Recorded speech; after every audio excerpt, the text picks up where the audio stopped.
rolls really good. This one stuck.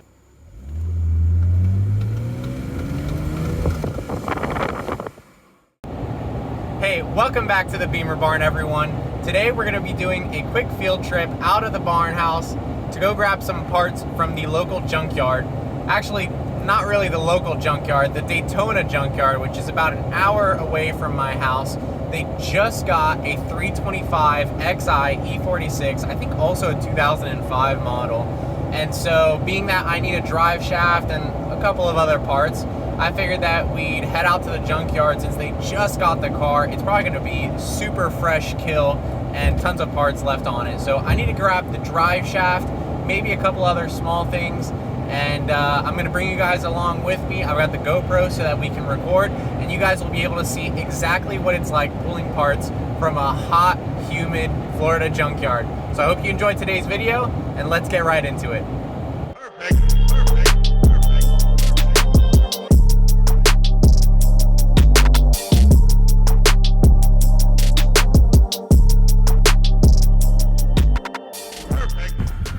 So we have paid our dues and now we are walking into the junkyard. It's just $3 per person per day to get in here and take a look at whatever you want. And then they have a price list for all the parts that you can buy from the junkyard, and all the prices are really reasonable. So we found the car that we're looking for on their website, the exact row and position that it's going to be in. So we just have to follow the numbers on the cars here. Look for our winning car. You see there's B41 right there. We're looking for B58, so it's going to be a little bit further down there. We find our car and then we'll be able to get the parts we need. Hopefully we don't get rained on, but you can see that in Florida, you never know what the weather is going to bring you. Currently we got a couple of splotchy clouds that look like they want to give us a little trouble. All right, I think I see it right here. It has some heavy front end damage, but we just need the drive shaft. So that should be fine. Looks like someone already started pulling it. Motor is starting to fall down. I bet probably someone went for the cats. That's usually what happens. This is the fresh kill row, so you can see it's not even finished yet. They'll add in more cars, and they balance them on these wheels here. So I'm probably gonna set up my stuff inside the car, and well, I got my pants on. We're gonna have to get down and dirty under there, but I'll set up the GoPro and you guys will watch me pull this drive shaft off. You know what? I don't know how I didn't realize it. This is the front subframe right here. It looks like someone pulled it out of the car completely. I wonder what they were getting. I wonder if they needed something, but it looks like they cut off a chunk. No, it's bent here. So there's that. I don't know why that's like that, but we can see the differential is still on there. So the diff is there. The front drive shaft is cut. Uh-oh. I hope that the rear drive shaft is fine. Yeah, I can't see the rear drive shaft, so if I can't see it, that means that they haven't messed with it yet, I hope. Looking at the U-joint under here, it looks like it's in pretty good condition. Doesn't have like the rust around the joint like mine did, so it tells me that it's not wobbly or shaky. But I think that we might have like the e-brake or the parking on, because I can't get the wheels to turn a ton. And so I just want to make sure that it's fine. But I think the next step is just going to be to drop the exhaust system and then get this heat shield out of the way, and then we'll be able to really see this thing.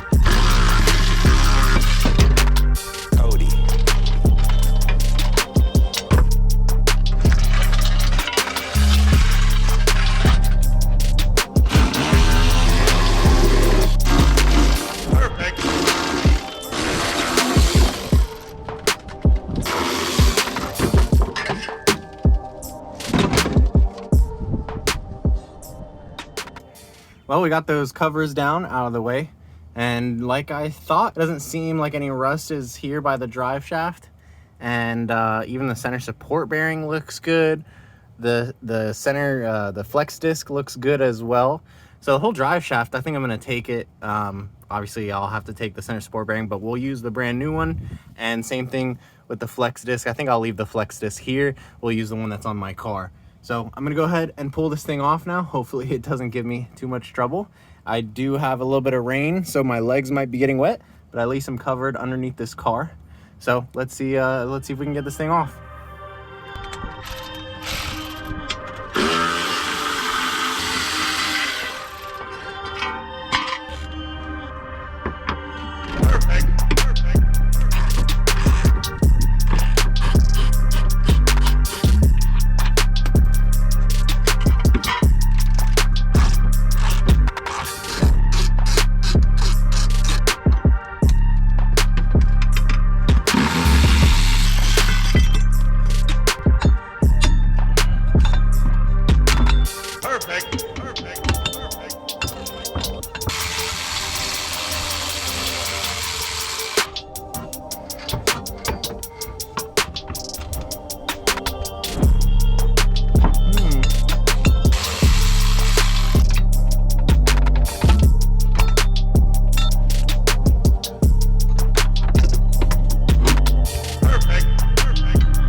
There you have it, mission accomplished. Got the drive shaft out and I didn't even bust my face. So now we get to pull this out from under the car and bring it up to the front desk. They'll give us a price. I think it's like 30 bucks or something for a full rear drive shaft. And then we'll bring this home and we'll get to install in our car. And that'll solve our vibration issue that we were getting.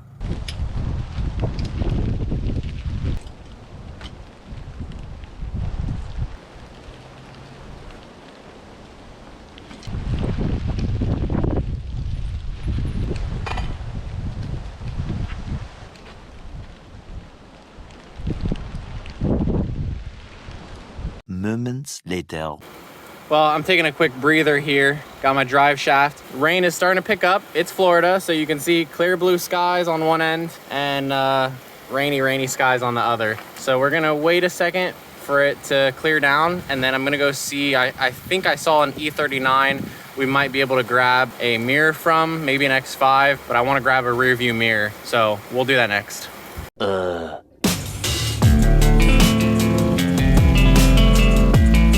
Well, we are back home and we have acquired the goods. I stopped by one of the X5s that was in the lot just a few rows over. I ended up getting fully soaked, and that's why I didn't get a lot of footage after we left the LKQ, because I came back home and immediately took a shower. But now we've got our parts. We've got our drive shaft right here. We're gonna pull this inside and we're gonna install it on the wagon because we have the time. We have all the parts out as well, all the tools that we need. So let's go ahead and take care of that.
So we've just removed the old drive shaft. We've got them both laid down next to each other here. And this is what I was talking about with kind of the rust being a sign that the joint has failed here at the back here. Because basically this U-joint right here has started to throw little shavings of metal as the, U-joint is failed and it's bad and it's, rotating off center. And that's what causes this whole bunch of surface rust.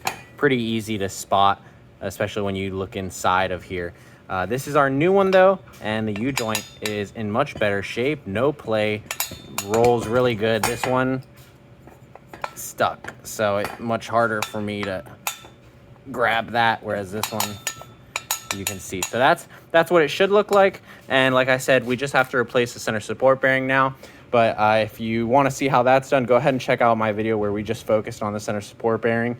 And so to save time, I'm going to go ahead and take care of that, put the drive shaft back in, and next thing you know, we should be driving down the road.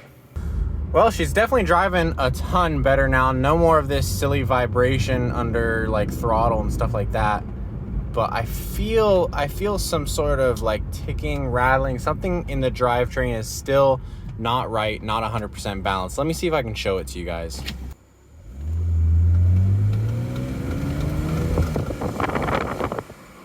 Honestly, it sounds like the front drive shaft. The one at the junkyard didn't have one, as we saw. It was cut in half, so if we have to source one used, I'll probably just grab one through eBay, have it shipped to my door. But I should probably take a second look over that and make sure. It could also be something like the front axle shafts, which I already have ordered in the garage waiting to be installed, brand new.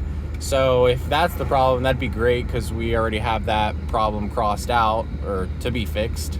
But otherwise, I'm glad that we fixed the drive shaft issue at least. Look at this, what the heck? That's the second mirror that I put inside this car, and it bubbled up immediately after I started the car. I'm not sure if I think I've done something wrong here. Look at this mirror, guys. That makes me so angry. We just put that thing in. It was good 2 seconds ago. And that's exactly what happened to the old mirror right there. What the heck? There must be maybe some different pinout or power or ground or something on this thing that's causing it to fail like that. I guess we'll probably have to go back and get the same rear view mirror. I wanted to use this one because the one at the junkyard was OEM to the car, obviously, but it looked bigger. It had like the SOS button under here, and it didn't have the same bezel as this one, so it was like chunkier at the bottom. I guess we'll probably have to grab that from one of these E46 cars or from that 325xi, because obviously this is not right. Anyways, guys, it is late in the night here. Well, not really late. The sun's going down. It's about 8:30 now. So I'm gonna go ahead and log off for this video. Hope you guys enjoyed watching us pull some parts from the junkyard. Like I said, and I said this before and I'll say it again, it's a great place to get some parts for a great deal. Discounted. You just have to put in a little bit more work because you're gonna have to pull those parts off yourself. And there's also a sort of gamble along with it, because you could show up to the junkyard and the parts that you're looking for could either be missing already, or they could be bad, cut in half like we saw. But it's worth a shot sometimes. Anyways, guys, that's gonna conclude our video for today. I hope you guys enjoyed watching. I'm gonna go ahead and log out now, but be sure to leave a like or a comment down below. Subscribe to the channel if you're new and you haven't yet. And as always, I hope everyone has an awesome day. We'll see you next time.